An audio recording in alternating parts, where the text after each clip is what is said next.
सोलापूर जिल्ह्यातील मोहोळ तालुक्यातील राजकारणामध्ये सिनेमापेक्षाही जबरदस्त राजकीय नाट्य बघायला मिळालं। अनगर नगरपंचायतीमध्ये भाजपचे 17 पैकी 17 उमेदवार नगरसेवक म्हणून बिनविरोध निवडून आलेत, तर नगराध्यक्ष पदाची निवडणूक बिनविरोध करण्याचा प्रयत्न राष्ट्रवादी काँग्रेसने हाणून पाडलाय। नगराध्यक्ष पदासाठी राष्ट्रवादीच्या उज्ज्वला थिटेंचा शस्त्रधारी चक्क पोलीस बंदोबस्तामध्ये अर्ज दाखल केला गेला। बघूया।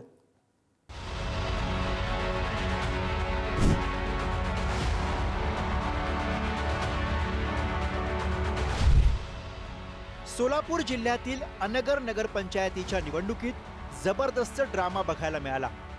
कार्यालय परिसराला अक्षरशः पोलीस छावणीचं स्वरूप आलं होतं। अजित पवारांच्या राष्ट्रवादीच्या नगराध्यक्ष पदाच्या उमेदवार उज्ज्वला थिटे अर्ज भरण्यासाठी पहाटे 5 वाजता पोहोचल्या। भाजप नेते राजन पाटील हे अर्ज भरू देत नाहीत असा आरोप उज्ज्वला थिटेंनी केला होता। अखेर पोलिसांनी संरक्षण दिल्यानंतर त्यांनी आपला उमेदवारी अर्ज दाखल केला।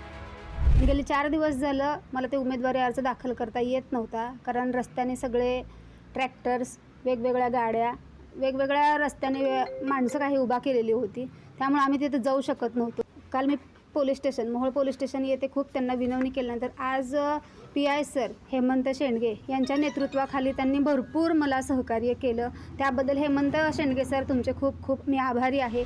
अनगर हे गाव राष्ट्रवादीतून नुकतेच भाजप पक्षात गेलेले माजी आमदार राजन पाटील यांचं मूळ गाव। राजन पाटील यांची सून प्राजक्ता पाटील यांनी यापूर्वीच नगराध्यक्ष पदाच्या उमेदवारीचा अर्ज दाखल केला होता। अनगर नगरपंचायत निवडणूक बिनविरोध होईल की काय असं वातावरण निर्माण झालं होतं, पण भाजप विरोधात राष्ट्रवादी काँग्रेस पक्षाकडून उज्ज्वला थिटेंना उमेदवारी देण्यात आली। अनगर नगरपंचायत असताना 60 वर्ष बिनविरोध निवडणूक झाली। प्रथमच अनगर नगरपंचायत झाल्यानं नगराध्यक्ष पदासाठी निवडणूक होती।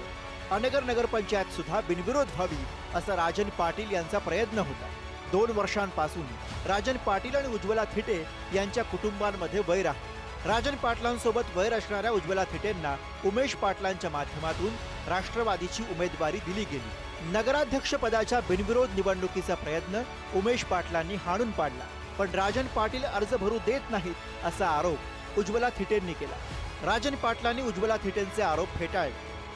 आज माझ्या तालुक्यापुरतं मी मोहोळला एकही उमेदवार त्यांना उभा करता आला नाही। सिंबॉलवर वैफल्यग्रस्त झालेले पक्षाचे नेते या मंडळींनी इथं बाहेरचं पार्सल आणून की जनता गावाशी काही संबंध नाही, ज्यांच्या गावामध्ये कधी संबंध नाही असे बाहेरचे माणसं आणून इथं उमेदवारी देऊन ही निवडणूक लादण्याचा प्रयत्न केला। अनगर नगरपंचायतीच्या 17 जागांपैकी 17 जागा या बिनविरोध निवडून आल्या। त्यामुळे राजन पाटलांच्या दोन्ही पुत्रांसह त्यांच्या समर्थकांनी नगरपंचायतीसमोर मोठा जल्लोष केला। पण आता दुसरीकडे फक्त अनगर नगरपंचायतीच्या नगराध्यक्ष पदाची निवडणूक होतीये, त्यामुळे या सगळ्या राजकारणावर जनता मतपेटीतून काय निर्णय देणार हा प्रश्न उपस्थित होतोय। अनिकेत गायकवाड, पुढारी न्यूज, सोलापूर।